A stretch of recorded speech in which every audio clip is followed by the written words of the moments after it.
In Russia, protecting the president isn't just security, it's war, rehearsed daily. At the center of it all is the Federal Protective Service, known as the FSO. 50,000 uniformed agents, thousands more in plain clothes, and within that a secret elite unit, the SBP. Just 2,500 men trained to never leave Putin's side. They are pulled from Russia's most feared forces, the GRU's shadow operatives, the FSB's ruthless enforcers, and SVR spies trained abroad. Only the strongest survive the selection, and the rule is brutal. If you turn 35, you're out. Too old, too slow, too much of a liability. But if you prove yourself, you don't just retire. You get rewarded with power. Governorships, federal offices, even command of Russia's intelligence units. This isn't just a job. It's a path to untouchable power, a system designed to ensure unshakable loyalty, or so Putin thought. When Putin steps into the public eye, it isn't just a man walking into a crowd. It's a fortress on legs. His security moves in 4 invisible rings,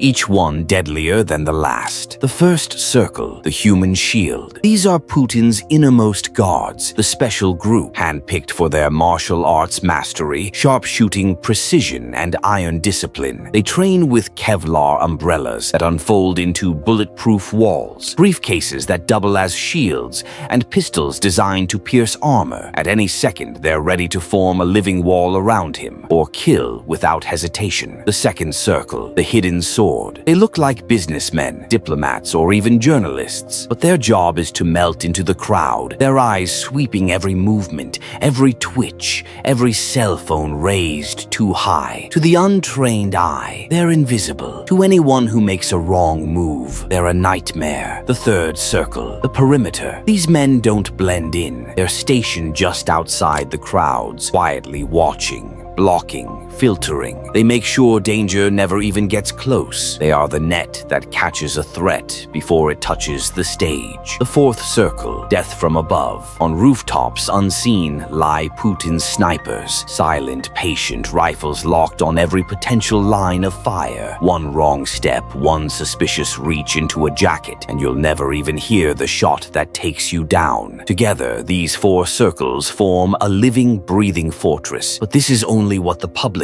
can see. Behind the curtain waits something even more terrifying. The armored convoys, the extraction teams, the digital warriors scanning the skies for drones, the hackers watching every phone in the area. This isn't security, it's theater, and the performance is designed to tell the world one thing: Putin is untouchable. When Putin travels, the world doesn't just see a motorcade. They see a moving fortress of steel, firepower, and paranoia. At the center is his limousine, a rolling bunker so armored it can survive bombs, bullets, even chemical attacks. The doors weigh as much as a jet cabin hatch. The windows, so thick they can stop armor-piercing rounds. Inside, Putin sits in a cocoon of silence, his every word encrypted, his every heartbeat monitored. But the limo is just the beginning. Around it, an entire convoy moves like a military operation. SUVs packed with commandos carrying AK-47s, grenade launchers, and portable anti-aircraft missiles. Decoy cars shift positions to confuse attackers. Helicopters hover unseen above, and if anything goes wrong, an extraction plan snaps into action. Putin is lifted out and gone before most people even realize an attack has started. But protection isn't just muscle, it's intelligence. Weeks, sometimes months before Putin arrives anywhere, his IT strike teams are already there, hacking phone towers, scanning Wi-Fi signals, mapping underground tunnels, even simulating natural disasters just in case. Every message you send, every call you make in the area, they know about it. Every drone in the sky, jammed or shot down before it gets close. And when it's time for him to eat, there's a man whose only job is to taste Putin's food first. One bite at the wrong time, and he dies instead of the president. This isn't a motorcade, it's a digital fortress on wheels. And it shows just how far paranoia and power can go, because Putin doesn't just fear assassins, he fears betrayal, from the very people who protect him. Putin's bodyguards are his shield, and the Wagner Group was his sword. An army without a flag, a force so shadowy it didn't officially exist, and yet it fought wars across 3 continents. It began in 2014 during Russia's annexation of Crimea. Behind the headlines, mysterious men in unmarked green uniforms appeared. The world called them the Little Green Men, but in reality, they were Wagner, created by Yevgeny Prigozhin, a man once nicknamed Putin's chef and led in battle by Dmitry Utkin, a former special forces commander with a disturbing admiration for Nazi-era Wagner music. This private military company became the Kremlin's most dangerous secret. In Ukraine, Syria, and Africa, Wagner fought where Russia wanted influence, but not accountability. They secured oil fields, toppled rebel groups, and trained foreign armies. They were paid not only in cash, busyam, but in gold, diamonds, and mines across Africa. By 2022, Wagner had grown to nearly 50 mounted fighters. But here's the twist. 40,000 of them weren't soldiers. They were convicts, pulled straight from Russian prisons, promised money, freedom, and a pardon if they survived 6 months on the front lines. Most didn't. Reports estimate 90% of Wagner's dead were prisoners, used as human bait to expose Ukrainian positions before the real fighters moved in. But the brutality worked. Cities like Bakhmut were ground to dust by Wagner's relentless waves. To the Kremlin, Wagner was priceless. To the world, they became synonymous with war crimes, massacres, and terror. And for Putin, they were both his greatest weapon and his most dangerous liability. Because when you build an army this powerful outside the state, you're gambling with loyalty. And in June 2023, that gamble almost cost him his throne. For nearly a decade, Wagner fought Putin's wars. But in June 2023, the monster he created turned back toward Moscow. It started with anger. Yevgeny Prigozhin, Wagner's leader,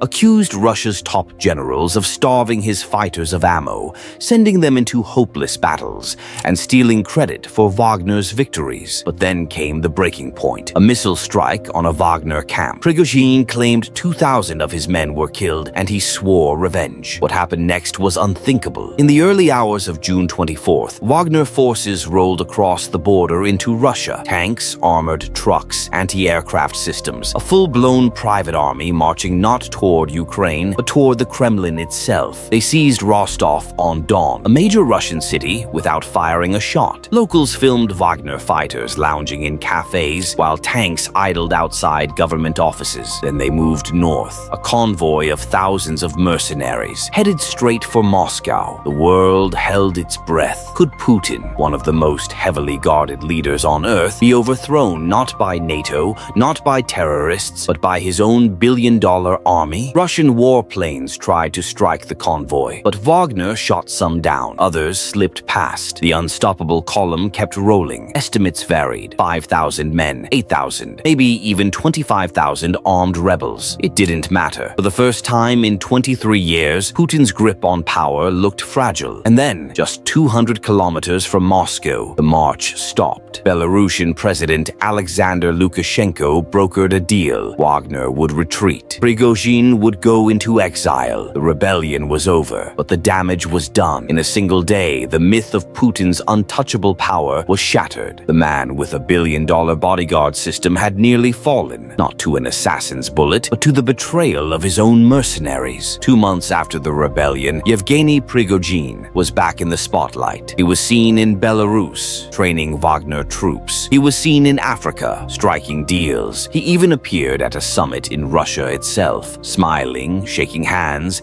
acting as if nothing had happened. But on August 23rd, 2023, his story ended mid-air. Prigozhin's private jet lifted off from Moscow, heading for St. Petersburg. Minutes later, it exploded in the sky. Everyone on board was killed, including Wagner co-founder Dmitry Utkin and other top commanders. The Kremlin confirmed the deaths days later after genetic tests. But the world didn't need tests. Everyone already knew what this meant. Theories spread like wildfire. Some said Russian air defenses shot it down. Others claimed a bomb was planted on the jet. A few experts argued it was a catastrophic structural failure, but most saw it for what it was: retribution. The timing was was too perfect. Exactly 2 months after the rebellion, exactly 2 months after Wagner marched on Moscow, and now its leaders were gone in a fireball. For Putin, it was a message written in smoke across the sky. Loyalty is priceless. Betrayal is fatal. Without Prigozhin, Wagner began to crumble. His charisma, his ruthlessness, his connections, they were the glue that held Russia's most feared mercenary army together. And with him gone, many experts believe the era of Putin's billion-dollar private army died with him. So,